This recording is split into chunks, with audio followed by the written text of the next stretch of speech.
RCP Singh एक बार फिर से सुर्खियों में है। इस बार वो जमीन को लेकर सुर्खियों में है।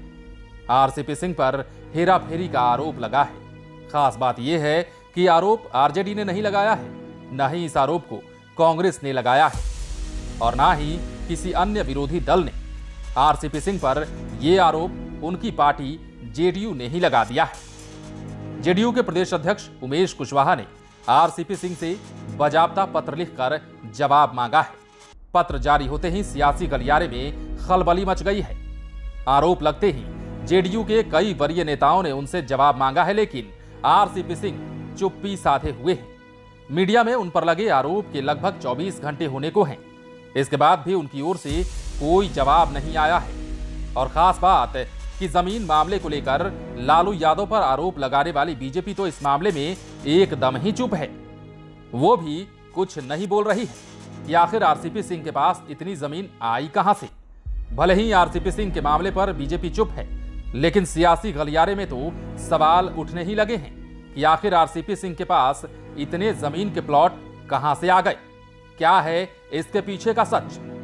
चुटकी लेने वाले तो अब यह भी कहने लगे हैं कि कहीं यही तो आरसीपी टैक्स नहीं है। दरअसल बिहार के सियासी गलियारे में बीती रात से ही हलचल मची हुई है। खासकर जेडीयू महकमे में तो इसे किसी सियासी तूफान के संकेत माने जा रहे हैं।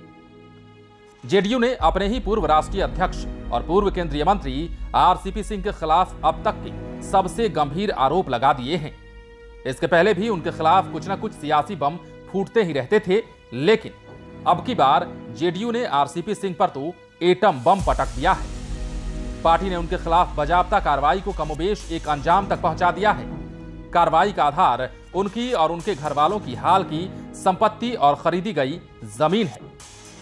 जेडीयू की ओर से खरीदे गए उन तमाम प्लॉट की न केवल लिस्ट भेजी गई है, बल्कि उनसे इसका हिसाब भी मांगा गया है। जारी पत्र और लिस्ट के अनुसार आरसीपी सिंह और उनके घर वालों ने 2013 से अब तक नालंदा जिले के सिर्फ 2 प्रखंडों इस्लामपुर और अस्थावा में लगभग 40 बीघा जमीन खरीदी है।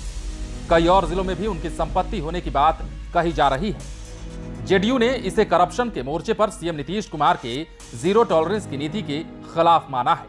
पॉलिटिकल एक्सपर्ट की माने तो जेडीयू ने आरसीपी के खिलाफ भ्रष्टाचार का मामला उठाकर सियासी गलियारे में एक मिसाल पेश कर दी है। संभवतः जेडीयू देश की ऐसी इकलौती पार्टी हो गई है जिसने अपने ही पार्टी के नेता के खिलाफ भ्रष्टाचार को लेकर आवाज उठाई है। जेडीयू ने 35 पन्नों में जमीन की खरीद और इससे जुड़ी जानकारी दी है, जिसे लेकर पार्टी के प्रदेश अध्यक्ष उमेश सिंह कुशवाहा ने आरसीपी को पत्र भी लिखा है। इसमें बताया गया है कि नालंदा जिले में जेडीयू के 2 साथियों के सबूत के साथ शिकायत मिली है। इसमें यह भी बात है कि अब तक उपलब्ध जानकारी के अनुसार आपके और आपके परिवार के नाम से साल 2013 से 2022 तक अकूत संपत्ति रजिस्टर्ड कराई गई है। इसमें कई प्रकार की अनियमितता भी दिखाई देती है। आप लंबे समय तक दल के सर्वमान्य नेता नीतीश कुमार के साथ अधिकारी और राजनीतिक कार्यकर्ता के रूप में काम करते रहे हैं। आपको हमारे माननीय नेता ने 2 बार राज्यसभा का सदस्य, पार्टी का राष्ट्रीय महासचिव, राष्ट्रीय अध्यक्ष और केंद्र में मंत्री के रूप में कार्य करने का अवसर पूर्ण विश्वास और भरोसे के साथ प्रदान किया है। आप इस तथ्य से भी अवगत हैं कि माननीय नेता भ्रष्टाचार के जीरो टॉलरेंस पर काम करते रहे हैं और इतने लंबे सार्वजनिक जीवन के बावजूद उन पर कभी दाग नहीं लगा और ना ही उन्होंने कोई संपत्ति बनाई। पार्टी आपसे अपेक्षा करती है कि इस परिवाद के बिंदुओं पर बिंदुवार अपनी स्पष्ट राय से पार्टी को तत्काल अवगत कराएंगे। इतना ही नहीं, पत्र जारी होने के बाद प्रदेश अध्यक्ष उमेश कुशवाहा शनिवार को दिन में मीडिया के सामने भी आए और उन्होंने इस पर अपनी बातों को खोलकर रखा। पहले आप ये सुनिए कि उमेश कुशवाहा क्या कह रहे हैं। देखिए, ये तो आप ही लोग के माध्यम से जानकारी मिल रही है। ये तो पार्टी का अंदरूनी मामला है और इस पर अंदरूनी मामला है। कोई भी पार्टी के कार्यकर्ता या पदाधिकारी की अभी भी किसी लोग पर आरोप लगाते हैं, किसी भी पदाधिकारी पर, तो हम लोग उसकी जानकारी लेते हैं, जांच करवाते हैं। ये तो सामान्य प्रक्रिया है, जो उसके तहत हम लोग उस पर एक्शन लेते हैं। जांच होने के बाद जो तथ्य आती है तो उस तथ्य के आधार पर हम लोग उस पर कार्रवाई करते हैं। तो आपने सुना कि जेडीयू के प्रदेश अध्यक्ष उमेश कुशवाहा ने क्या कुछ कहा। इतना ही नहीं, जेडीयू के संसदीय बोर्ड के राष्ट्रीय अध्यक्ष उपेंद्र कुशवाहा ने भी कहा है कि आरसीपी सिंह को इस पर जवाब देना चाहिए। ये बता दें कि मुख्यमंत्री नीतीश कुमार शुरू से ही कहते आ रहे हैं कि ना तो वो किसी को फंसाते हैं और ना ही किसी को बचाते हैं, कानून अपना काम करता है। हालांकि आरसीपी सिंह के मामले पर नीतीश कुमार अभी तक सामने नहीं आए हैं और ना ही उन्होंने किसी तरह का बयान दिया है। वहीं आरसीपी सिंह भी अब तक इस मामले पर सफाई देने नहीं आए हैं। लेकिन अब यह देखना दिलचस्प होगा कि क्या आरसीपी सिंह के मामले में भी कानून अपना काम करेगा। दूसरी ओर आरसीपी सिंह के मामले को लेकर अब आरजेडी हमलावर हो गया है और इसे लेकर सवाल पर सवाल दागे जा रहे हैं। आरजेडी के प्रवक्ता मृत्युंजय तिवारी कहते हैं कि हमारे नेता सही कहते रहे थे। बता दें कि लालू यादव हों या फिर तेजस्वी यादव, दोनों का हमेशा से आरसीपी सिंह के जरिए जेडीयू पर आरोप लगता रहा है। वे लोग जेडीयू पर आरसीपी टैक्स लेने का आरोप लगाते रहे थे। आरजेडी की ओर से यह भी कहा जाता था कि जेडीयू के लिए आरसीपी सिंह ही वसूली करते हैं। हालांकि तब यह मामला बयानों की जंग में छिप जाता था, लेकिन अब तो जेडीयू ने ही अपने नेता के खिलाफ भ्रष्टाचार पर मोर्चा खोल दिया है। लेकिन इस मामले ने सियासी गलियारे में एक और बहस को जन्म दे दिया है। क्या इस पर बीजेपी कुछ बोलेगी? दरअसल आरसीपी सिंह पर नालंदा में 58 प्लॉट खरीदने का आरोप लगा है।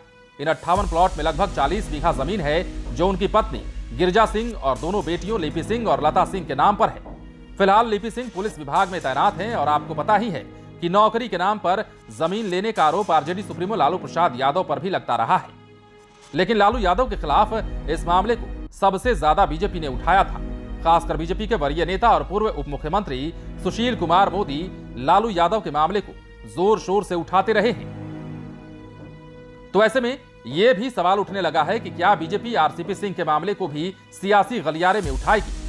बहरहाल आरसीपी सिंह को लेकर एक बार फिर से सियासी गलियारे में आरसीपी टैक्स पर खूब चर्चा होने लगी है। इसे लेकर नेता ही नहीं, आम लोग भी अब चुटकी ले रहे हैं। पॉलिटिकल एक्सपर्ट तो यह भी कहने लगे हैं कि कहीं ये जमीन का मामला आरसीपी सिंह की सियासी जमीन को ही ना बंटाधार कर दे। लेकिन यह भी सच है कि जेडीयू ने आरसीपी सिंह को इस मुकाम पर जरूर ला दिया है कि अब उन्हें बीजेपी भी अपनी पार्टी में लेने के पहले 100 बार सोचेगी। जबकि कहा जाता था कि आरसीपी सिंह बीजेपी का टूल बन गए हैं और वे बिहार में एकनाथ शिंदे बनने का ख्वाब देख रहे हैं। लेकिन जेडीयू ने अपनी एक चाल से सबके मंसूबों को एक ही बार में ध्वस्त कर दिया है। लाइव सिटीज के लिए पटना से राजेश ठाकुर की रिपोर्ट। यदि अब तक आपने हमारे चैनल को सब्सक्राइब नहीं किया है तो सब्सक्राइब कर लीजिए ताकि हम आपको खबरों से अपडेट रख सकें। यदि आप ये वीडियो फेसबुक के माध्यम से देख रहे हैं तो हमारे पेज को लाइक करें। इसके अलावा आप लाइव सिटीज को ट्विटर पर भी फॉलो कर सकते हैं। पार्टी के कार्यकर्ता या पदाधिकारी की अभी भी किसी लोग पर आरोप लगाते हैं, किसी भी पदाधिकारी पर, तो हम लोग उसकी जानकारी लेते हैं, जांच करवाते हैं।